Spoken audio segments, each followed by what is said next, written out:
What is the culture that you have in InZone? InZone's values are empowerment, inspiration, inclusion, focus, and fun. How would you find if this diverse nationalities culturally fit with us? How do you think people are living in Dubai? There are more than 200 nationalities here. What are the key things that you see probably while hiring a leader? The number one key quality in a leader. What is work-life balance to you? It's a corporate mumbo jumbo I just don't believe in. What I do promote is What is the difference between motivation and inspiration? what I can do is create an environment where they feel inspired. What is your vision of InZone probably in the next 5 years? We're looking at a workplace that is extremely fun oriented, that truly lives its values. Any message for the young entrepreneurs? Just make sure that you are educating yourself on these.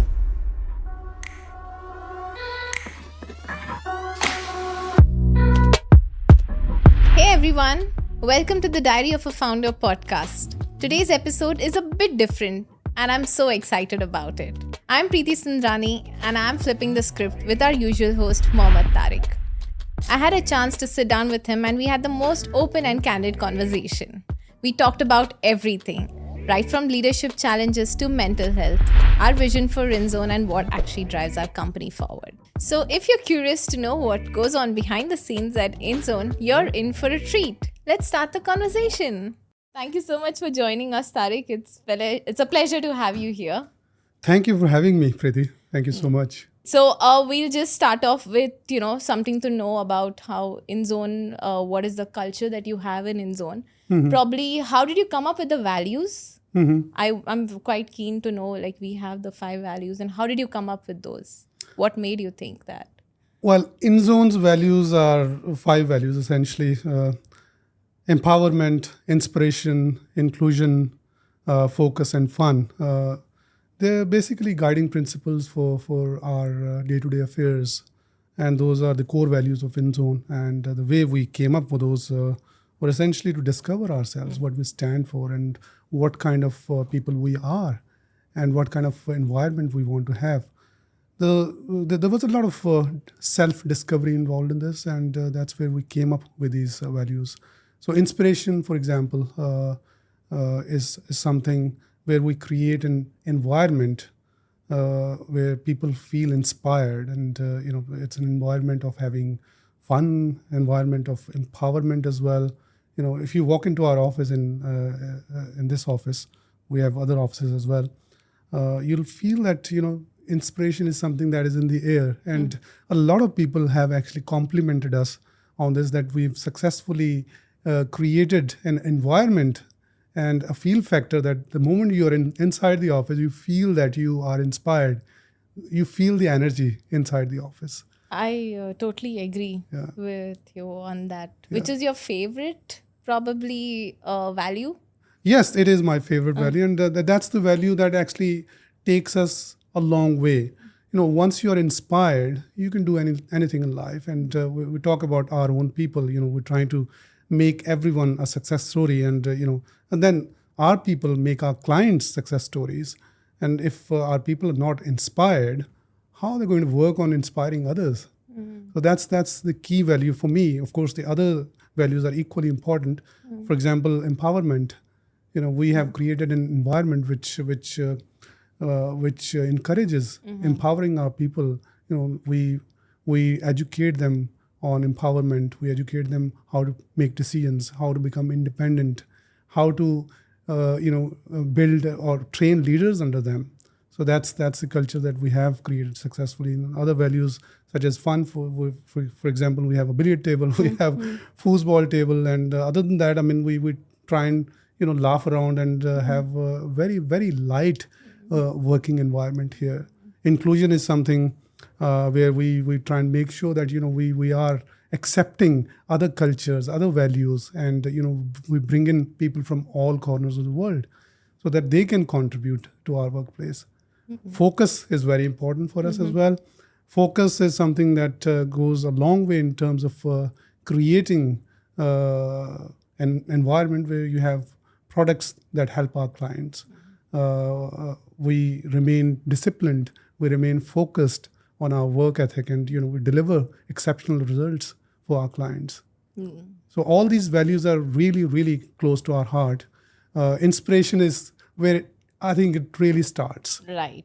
So that's one of your favorite Correct. value, right? Correct. I actually agree with that because, when I first entered this office, and I get that a lot from my candidates as well, when they enter the office, they're so amazed with the culture.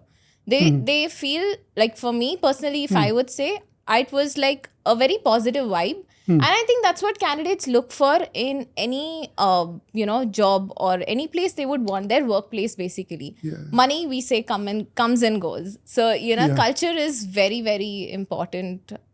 According to Absolutely. me. Culture is extremely important. I think it's the core of any development. Without a culture, without positive culture, it's very hard to move in any positive direction in any workplace. Absolutely. I agree. I just was very curious to know that if we are having this positive culture, probably you would have a take on, how do you make the employees feel valued and encouraged and understood and satisfied that, okay, they are enough, that assurance, how would you give that to them? I think the main principle here is appreciation. We know how to appreciate people. We know what people are looking for. Anyone in life is actually looking for appreciation, really. I agree. Whether you are at home or you are doing something on social media, anything that you're doing in your life is driven towards, feeling that sense of appreciation. And if you're not appreciated, you feel down. You feel that you're not motivated. You feel that you want to quit. This is where I think we're very successful in appreciating our people in terms of letting them grow within the organization, charting a very, very clear path for their career, and in terms of the monetary rewards, we make sure that everyone is well taken care of. So appreciation is the absolute key for me here. How would you find that person if he's culturally fit, or if this diverse nationality is culturally fit with us? How do you think people are living in Dubai? There are more than 200 nationalities here, and they are, living a very, very harmonious lives here. It's a fantastic lesson that I personally learned from Dubai as a great city. So I think we're adopting the same mindset that Dubai has adopted in terms of welcoming people and giving them a platform for them to succeed. That is the absolute key. And I think all human beings, when it comes to certain values, they all have similar values of being good, of having a sense of performance, having a sense of achievement, having a passion to deliver at work or in life. All those values are quite identical in all cultures. So what even makes this diversity or inclusion principle stronger rather, is that you tend to learn from different cultures, different backgrounds. They bring in different experiences that they've had back home. So that actually adds up to what we have here, and it makes the workplace even stronger. It's like new ideas, probably what they did in their back home country, they're probably trying to adapt it here. Again, some might succeed exceptionally well, some might not. I feel catering to their, values in their own country is also like, True. Previous days we celebrated India, Pakistan, and it was so nice to see everyone, under one roof, celebrating the Independence Day. Correct. I think I heard that a lot from our colleagues that, we never did this in our previous organizations. No organization celebrates in Dubai, especially. Separately, you start celebrating an Independence Day or something. But over here, under one roof, like we say, InZone Family, we always, term it as an InZone Family. Yeah. I think that's what is, makes us stands out in the crowd. Absolutely. And it's an amazing thing that we the principle I think that you're trying to portray here is that no matter how different we are in our backgrounds, the relationship between the two countries, India and Pakistan, no matter where we stand as countries, but when we're working together, we bring in our experiences, and it is an absolute pleasure to be together, to be learning together, to be celebrating events together, to be sharing experiences together.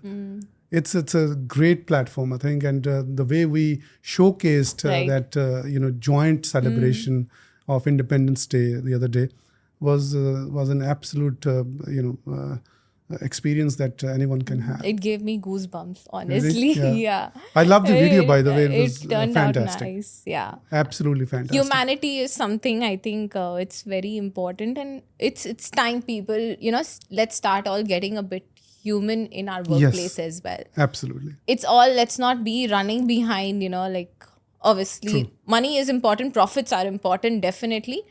I think when we cater to the human crowd that we have in our company is the greatest asset. I think that's what we have earned also. Absolutely. I agree with you. How would you deal with probably mental health coming to employees and their satisfaction in this? What do you mean by Mental health is probably employees' mental health at the workplace. Definitely, we all know we all go through things personally. Yeah. We are all going through, some are separate from their homes, families are staying separate, they are going through various personal issues altogether. But we encourage, we accept human have emotions, human have things to be done, but at the same time, work is something which you need to deliver also. How would you give a piece of advice to probably with regards to mental health for employees? See, I think the way I look at it is life is a test for all of us. Sometimes you are in a beautiful shape, in a beautiful environment, and you have all the necessities of your life and luxuries as well. Right. Even then you are tested. How you deal with those situations. Sometimes things are taken away from you by accident or things happen in your life. That is also a test for you. The way I deal with it is, creating a sense of awareness. I've personally gone through this lately. I mean, in the last year or so, we've gone through a very, very tough family situation because of my child.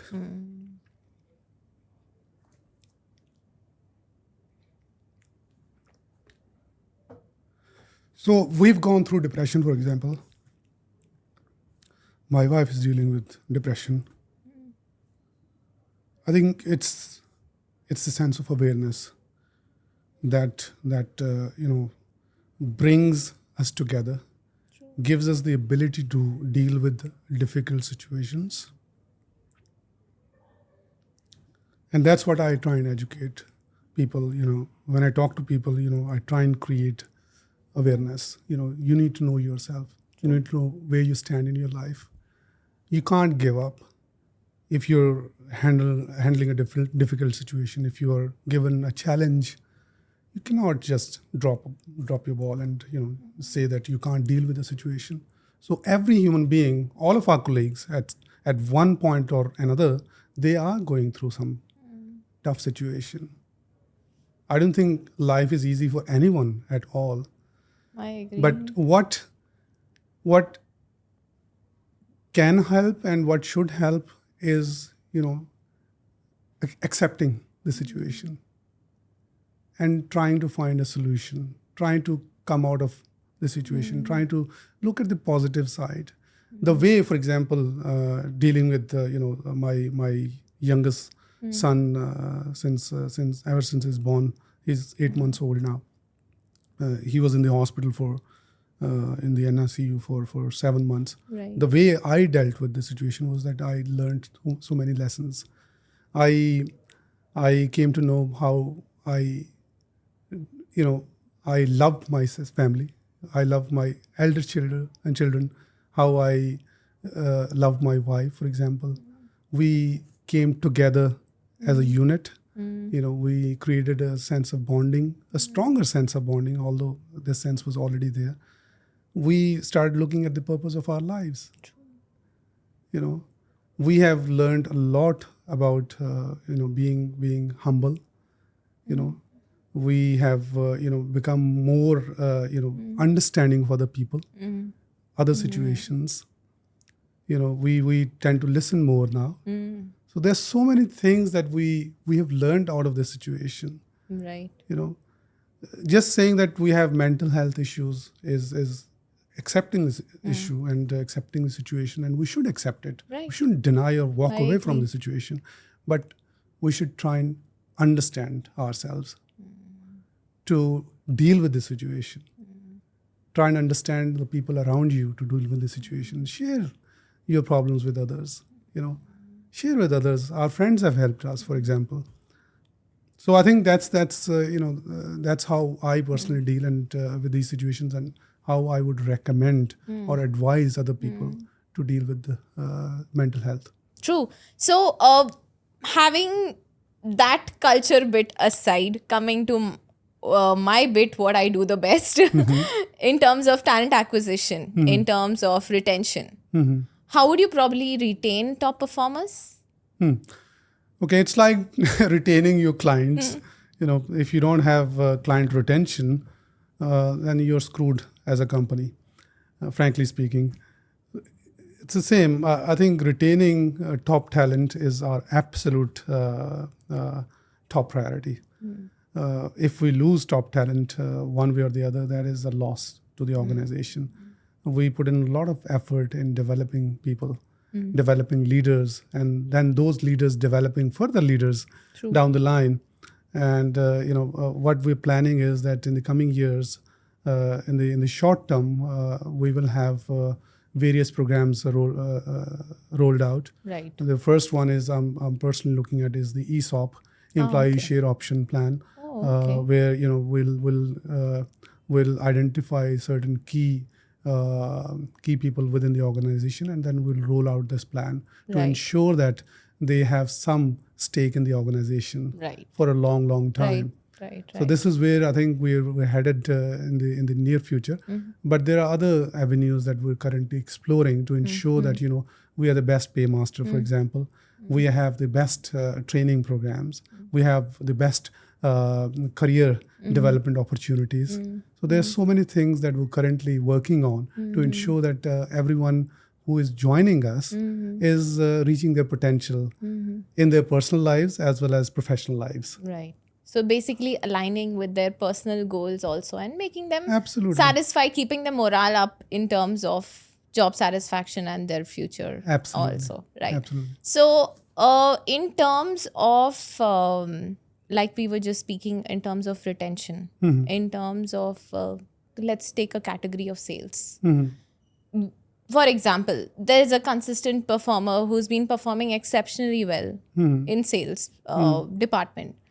All of us, we do know business fluctuates sometimes, right? Obviously, depending on the war situation that's ongoing right now, we have various fluctuations that are ongoing. Tax, UK tax, what has happened, and that's why people are shifting here. Yeah. So for a salesperson, every month, definitely, if it's like consistent 3-4 months, they're a consistent performer.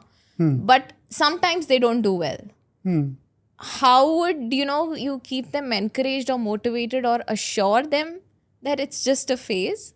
It will pass by.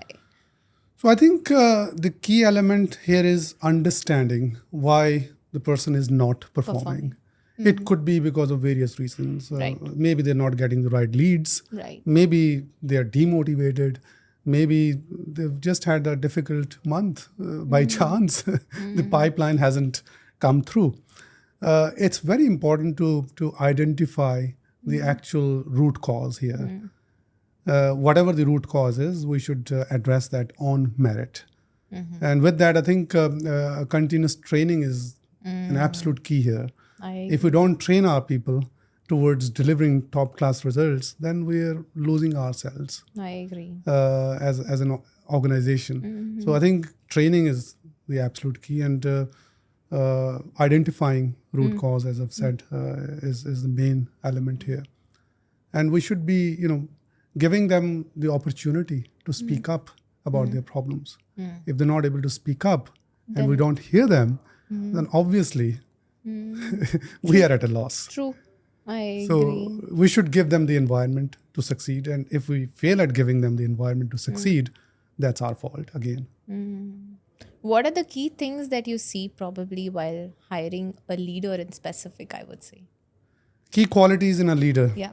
Well, I think the number one key quality in a leader starting point would be that they are self-motivated. I shouldn't be required to motivate a leader. If they're not ambitious, if they're not self-motivated, they're not leaders. That is number one quality. And then after that, there are different phases in leadership. For example, I am a big fan of Good to Great by Jim Collins. It's a fantastic book on business. There are 5 categories of leaders, and you start developing a leader according to those 5 categories. Number one is that the person is just competent person. True. He can deliver results. Number 2 is that the person can be a part of a team and contribute as a team member. Number 3 is the person can manage other people based on the predetermined goals that are given to the individual. Number 4 is that the person can actually deliver on leadership level in terms of educating and developing other leaders. Right. They have their own vision as well at that point in time. And number 5, which is the highest form of leadership, is that the person is humble. They have the highest form of humility. And they are the most ambitious people. And they're delivering towards the cause. And we're looking for these people. Right. So obviously people go through phases in their lives. I myself, for example, I've gone through these phases, and I'm trying to be at level 5 myself. Whether or not I am successful is another question. But level 5 is the level that I personally would want people to reach, any leaders to reach rather. There's a lot to learn from you. Very interesting in terms of leadership. I feel our aspiring leaders probably I would recommend a catch up with them. They have a lot to learn from you, honestly. We do. We have fortnightly training. I mean, I personally train our team. We have these sessions. One of the things that I personally believe is that educating our people directly rather than sending them to seminars. Potentially we should send them out for seminars as well, or educational programs. But when people mostly come back, they just come back with a memory of a nice lunch or a coffee, whatever they've had. But honestly speaking, training people directly and living that by example, is the absolute key here. You spoke something very interesting about being self-motivated. That's something I probably want to touch base on. What is the difference between motivation and inspiration first, and self-motivation and inspired by others? What is the... Okay. If you could highlight a bit more and Well, explain. technically you can differentiate between motivation and inspiration, but for the sake of this conversation, I'll just treat them as similar concepts. I think you cannot motivate people. I can't motivate people. I can't inspire people. But what I can do is create an environment where they feel inspired, where they become inspired or become motivated. I can't motivate you if you're not willing to be motivated. True. Right? I mean, it's internal drive in you rather than, me forcing motivation on you. If you're not motivated, if you don't feel inspired by my words, then there's nothing that I can do. Absolutely nothing I can do for you. No matter how hard I try. Right. So in that sense, I don't think we can motivate anyone or inspire anyone. It's the person who is self-motivated, who might feel motivated after listening to you or hearing you. Sometimes in this, Tariq, I feel like, people, there are different kinds of people. We all know that. There are some people who would get inspired by your words. There are some people who would get inspired by your experience. My parents used to say that, learn from my mistakes, don't do the same thing. But still, we tend to do it, obviously, us being us. So over here, maybe some people, I don't know, my take is some people might feel that they don't know their capabilities. We might have to tell them sometimes, or probably Yeah. give that internal push. Yeah. Some the- leaders, I feel, what is your Yeah, take on it, like, about? I think it's when you are a business leader, your main priority should be to identify the strengths in people. Right. And if you are successfully identifying strengths in other people, you can then educate them. You can make them more aware of the strengths and develop them further. This is where the leadership development comes into play. If you Okay. don't know the strengths of your people, then you can't do anything for them. Sometimes, actually, most of the times, people are not aware of their strengths. True. I True agree. strengths, I mean, I agree by with that. you. I They agree. may feel that they have this strength or the other strength, but the role of a real leader is to identify strengths, the true strengths in individuals, and hone them. Give them a platform where they can actually make them bigger, make them more powerful. This is where you end up developing other leaders. True. What is your growth plan for employees, or probably do you have in future? Like, I know we have employees here. They report to leaders, they report to team leaders, they report to business setup managers, whatever the manager. But do you think there are some employees also who could be a better leader than the current leader? Absolutely, yes. And how would you identify them? Well, it's there are soft ways of identifying these people. One way is to have an open communication. Okay. If we find an individual who has that capability, we should bring it to light and give that person the opportunity. Maybe not fire the individual who is managing them, but maybe perhaps put them in some other team or give them an opportunity. Right. Where they can showcase their real skills. And this is my job, to identify these people. And we're really looking for these people. Right. If we don't have these people, then as an organization, we're at a loss again. Every member of the team should be a potential leader for me. Of course, you will not end up having all of these people in leadership roles, but you should look at every person in that light and see if they have that potential or not. I feel being a leader, sometimes not necessarily you should be having a team, but being a leader of your own tasks, own accountability is what, I wanted to come up to as the next question. Yeah. What is accountability to you? I know we have had various conversations on this, but in true essence and a layman's language, for any fresher to understand, to prepare their basis of their career, what is accountability to them? It's very simple, I think.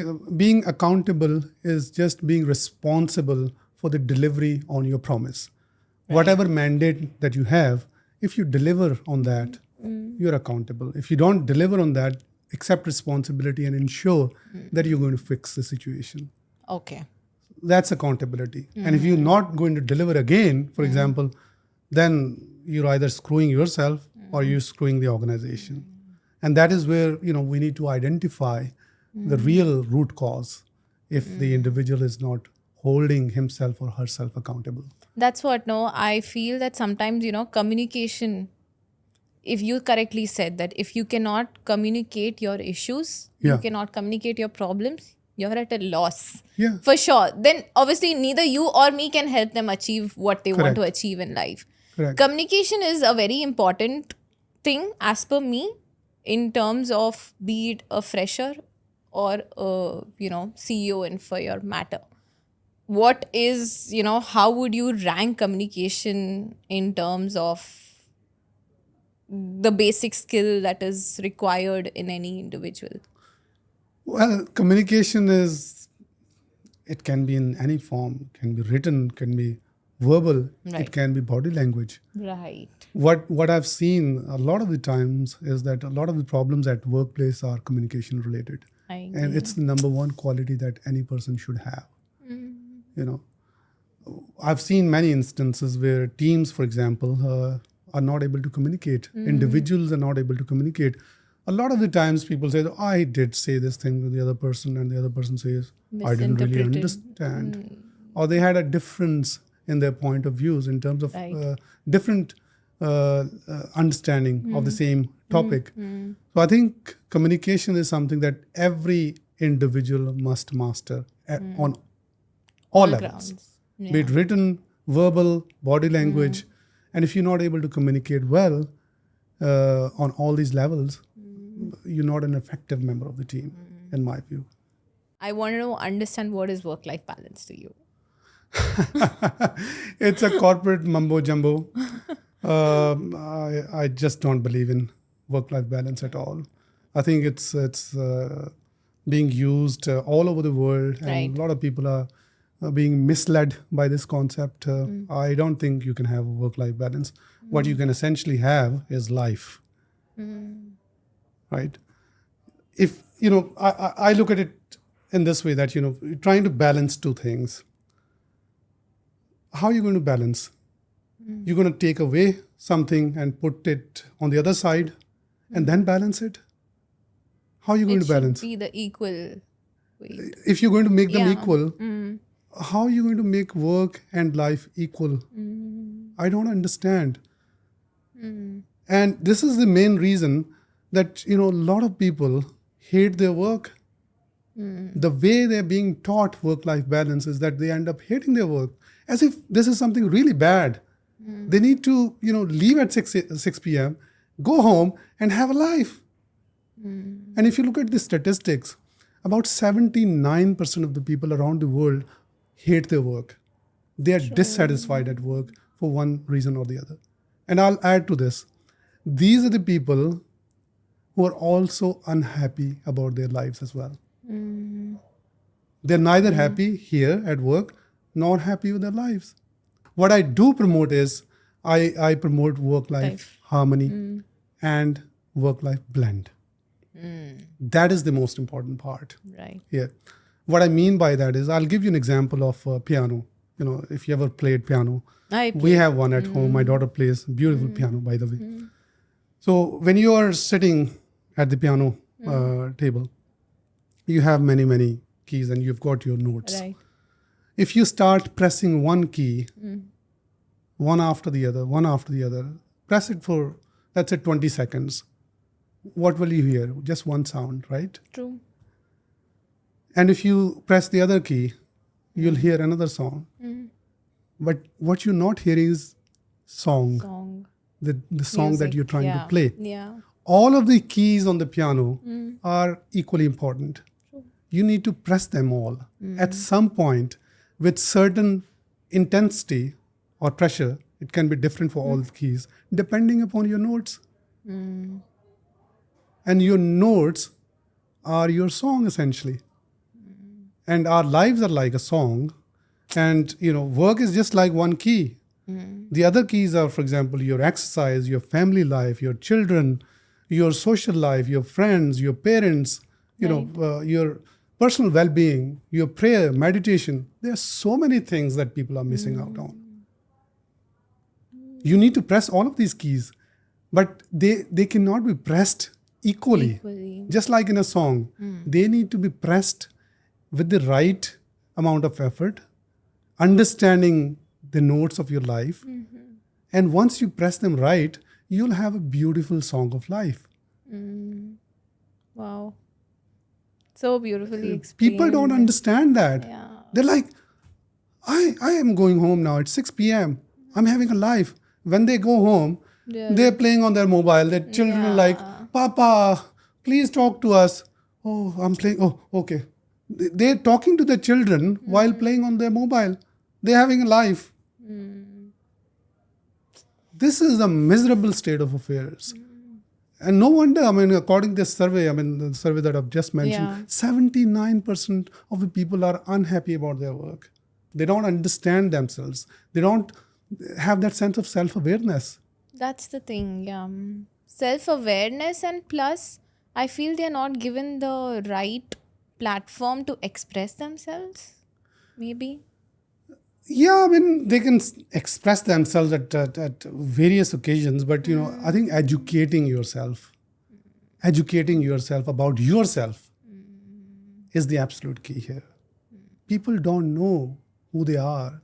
What is their purpose in their lives? Why are they born?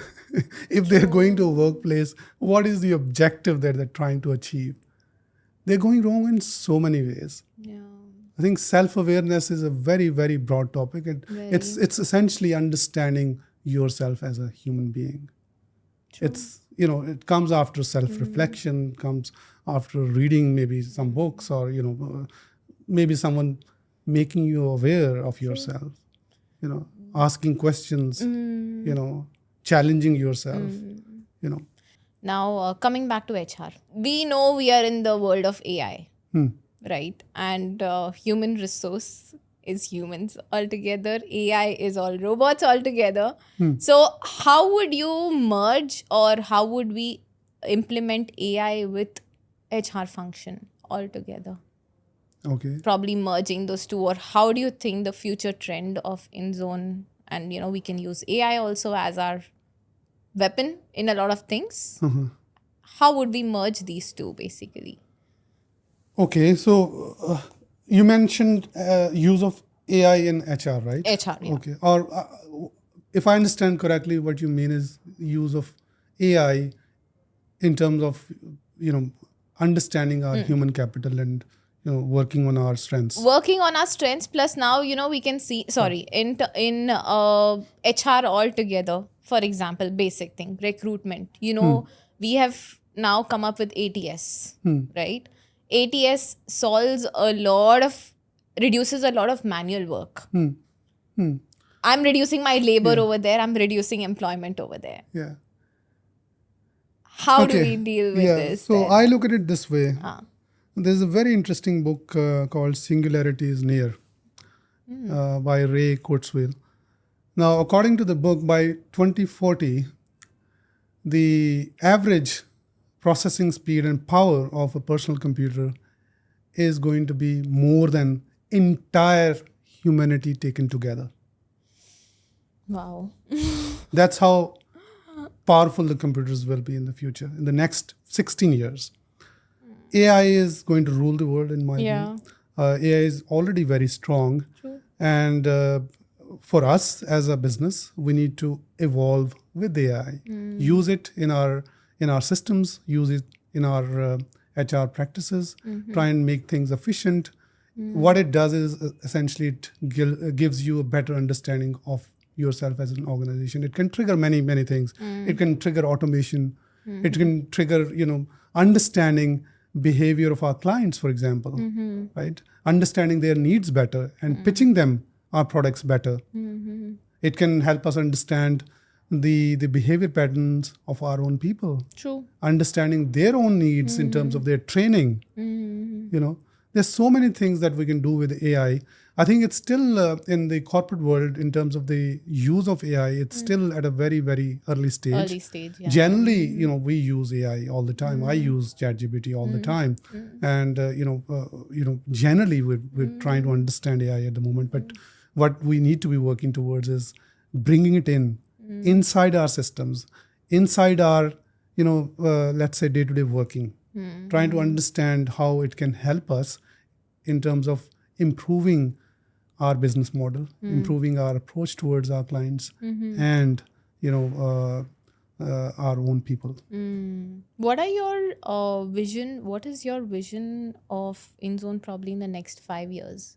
Where what changes you would like to make, and in terms of what are the different things you would like to add on in terms of employees' happiness?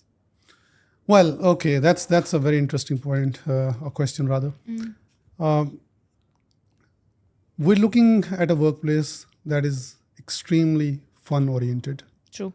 That truly lives its values, that has an outstanding culture which inspires, which empowers people, which includes everyone, which is based on focus.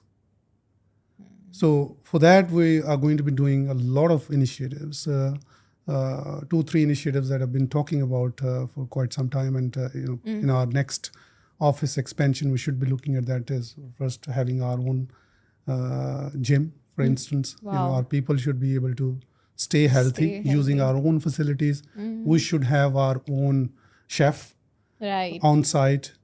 We should gamify everything at work. All the processes at work should be game oriented. Can you explain that in a So bit there are more? different applications available, gamification applications available around the world, where your entire day-to-day work can be gamified. Wow. It can be fun oriented. Whatever task you're doing, it can have an element of fun at some stage. Right. Because when you're engaged in a game, you must have seen that when you're engaged in a game on a mobile, for example, or elsewhere, Yeah. you're really engaged. You're focused. That's how AI takes our attention nowadays, Yes. right? We have to give our out and about like attention. That's technology. That's really technology has gone way above a lot of things. So coming in terms of teamwork, team culture, we know that conflicts happen. Conflicts keep happening. And that is the fun. I think that is a very challenging part of any organization. How would you handle conflicts amongst the senior team members, senior team leaders rather? Okay. Being a CEO, obviously you have to purely take decisions on merit basis. But just, it's probably some decisions could be easy, some decisions could be tough. What is your take on conflict handling in Very interesting specific? question. This is one thing that I find extremely easy, by the way. Oh, wow. Conflict management.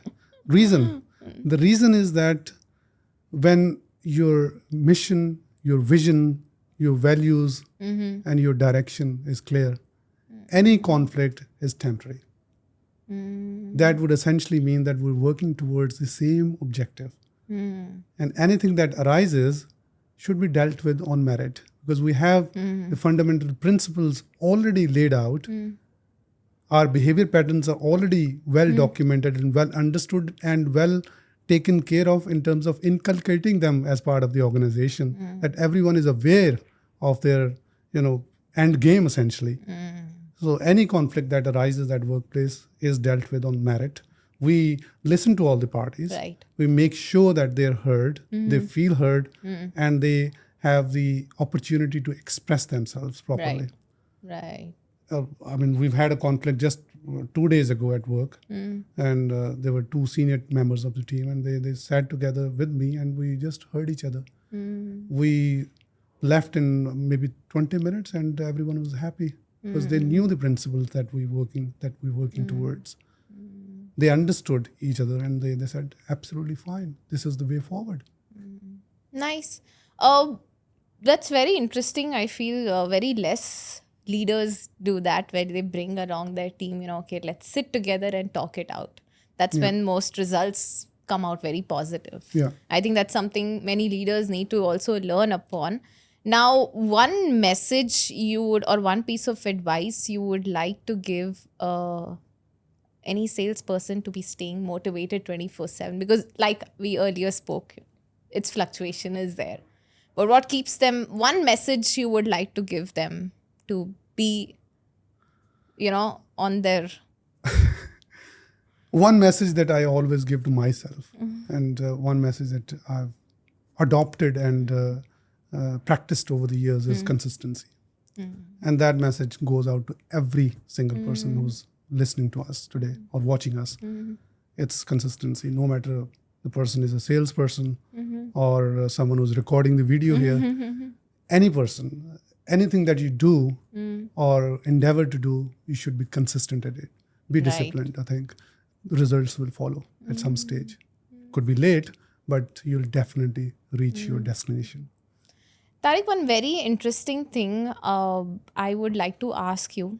Did you always want to become an entrepreneur, or was it that you were working and then probably you realized, okay, this is not enough for me, I need to enter entrepreneurship? Or was it from the beginning, as you were out of your law degree, that no, this is what I want. This is what I want to do for the society or for yourself? Was it always like that, or you discovered entrepreneurship during the course of a journey of working? Very interesting question, actually. No, I never thought that I would become an entrepreneur.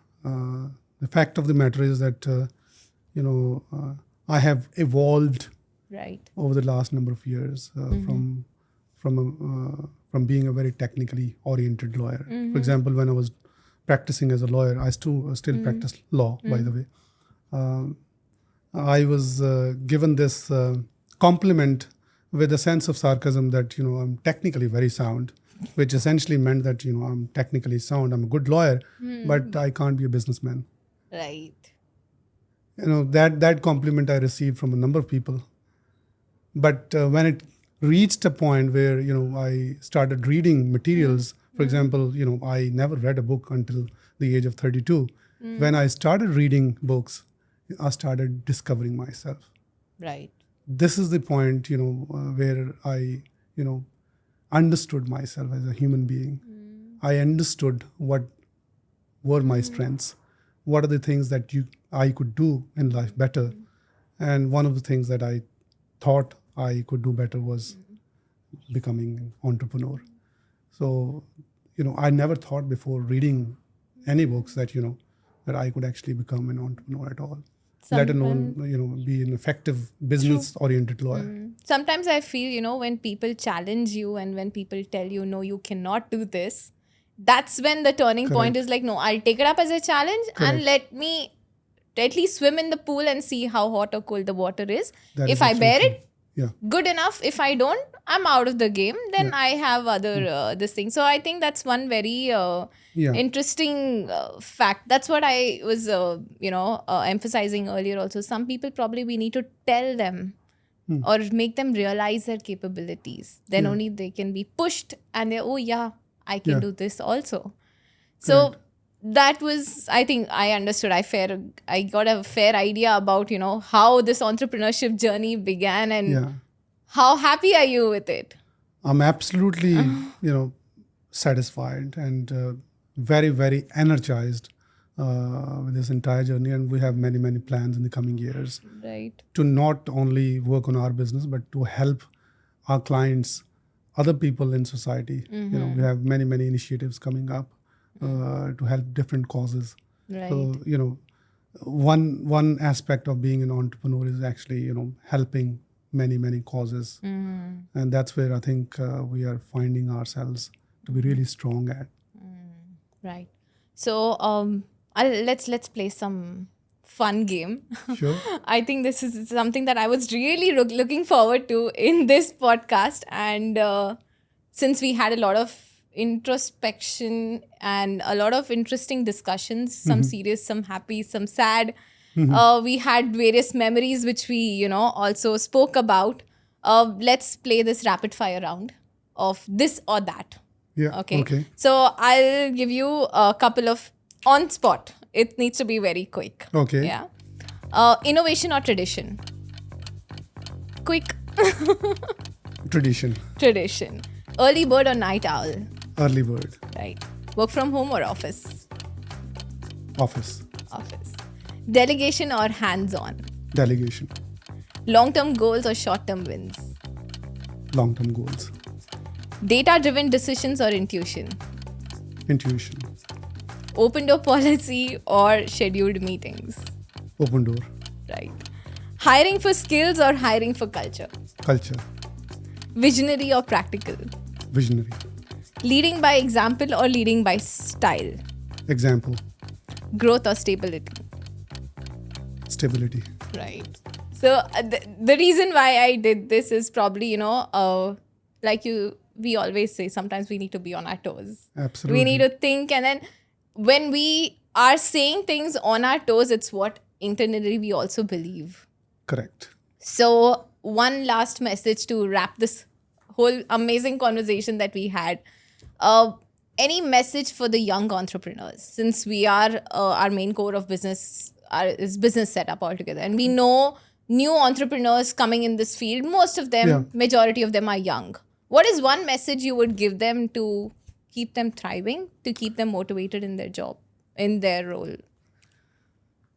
Well, if you look at the statistics and I have said that at various other occasions as well, about 95% percent of the businesses, around 90 or 95% of the businesses fail in the first 5 years. And the various factors or reasons why they fail within that time period.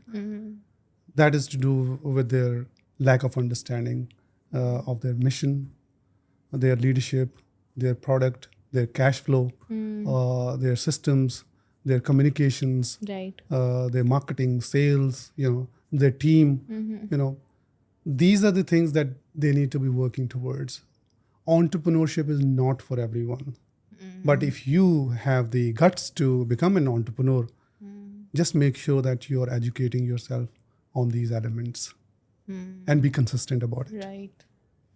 That's great. It was very interesting to have this amazing conversation, a heart-to-heart conversation, I would you. say. I think a lot of people need to learn a lot from you. Thank you. Thank you so much. Thank you. Thank you, Preeti, for having me. Thank you.